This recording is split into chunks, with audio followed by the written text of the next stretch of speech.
Madame Sylvie Robert pour une question 1776 à la ministre de la Transition écologique. Vous avez la parole, chère collègue.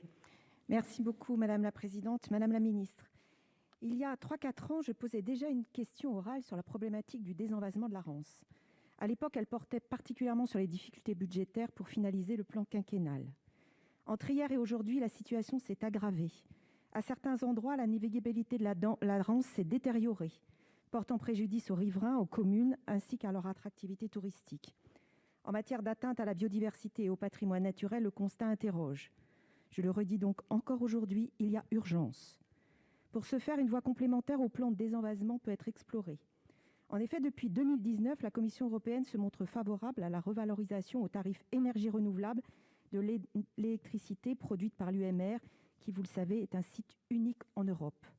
Si la levée de ce blocage a été accueillie avec enthousiasme par l'ensemble des parties prenantes, le ministère de l'Environnement a néanmoins précisé, je cite, que la création d'une fiscalité écologique spécifique sur l'électricité produite par l'usine marémotrice de la Rance n'est pas l'option à privilégier à court terme, préférant renvoyer au plan de gestion des sédiments.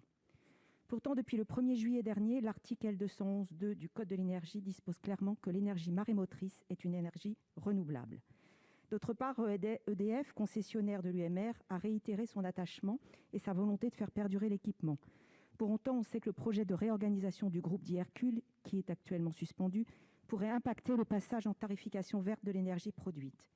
Ce dernier pourrait être ainsi classé parmi les barrages hydroélectriques plutôt qu'au sein de la branche énergie renouvelable, ce qui constituerait un nouveau frein pour valoriser l'énergie produite par l'UMR et ainsi compliquerait les investissements à réaliser. C'est pourquoi, Madame la Ministre, je souhaite connaître votre position sur ce sujet. Allez-vous soutenir la tarification verte pour l'électricité produite par l'UMR en cohérence avec les dispositions du Code de l'énergie? Je vous remercie. Merci. La parole est à Madame Bérangère Abba, secrétaire d'État chargée de la biodiversité. Merci Madame la Présidente, Mesdames, Messieurs les sénateurs, Madame la sénatrice Robert. Vous m'interrogez donc sur cette usine marémotrice de la Rance qui comprend effectivement de multiples enjeux énergétiques, économiques, environnementaux, avec en particulier ce phénomène d'envasement que connaît l'estuaire de la Rance. Sur ce travail conséquent que les acteurs mènent, et vous en êtes partie, et je vous en remercie, nous avons donc un programme de recherche qui est conduit en lien avec EDF pour mieux comprendre ce phénomène de sédimentation et identifier des actions préventives. Le programme d'intervention expérimentale qui comprend l'extraction et la valorisation sur 250 000 mètres cubes de sédiments. Les conclusions de ces deux programmes, elles doivent arriver pour 2023 avec, on l'espère, un plan pérenne et une évaluation des besoins en financement. La production de l'usine de la Rance sur une puissance de 250 mégawatts entre pleinement dans les énergies renouvelables et donc nécessite d'étudier la possibilité de ce soutien public qui dépasse le cadre de la gestion sédimentaire de l'estuaire, puisqu'elle concerne également la rentabilité à long terme de l'installation. Alors, sur le plan juridique, on soulève ici des difficultés majeures, hein, vous l'avez dit.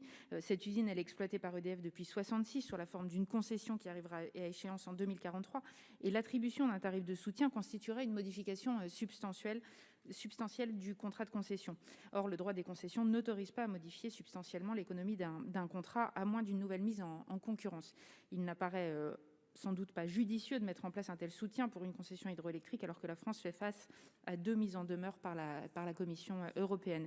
Et puis, la classification en concession hydroélectrique et la qualification d'énergie renouvelable sont absolument indépendantes d'une éventuelle réorganisation du groupe EDF. Il convient donc à ce stade de poursuivre et de soutenir, je crois, ces travaux en cours pour que des solutions pérennes de lutte contre l'envasement de l'estuaire soient identifiées et mises en place. Notre ministère, croyez-le bien, y est très attaché. Je vous remercie. Merci. Madame Robert pour la réplique. Vous avez 36 secondes. Merci Madame la Ministre. Bon, je vois que finalement ce dossier qui est un dossier qui vraiment est travaillé depuis de nombreuses années va encore se poursuivre, et je peux vous dire l'engagement de tous les maires, de tous les acteurs, de la région Bretagne.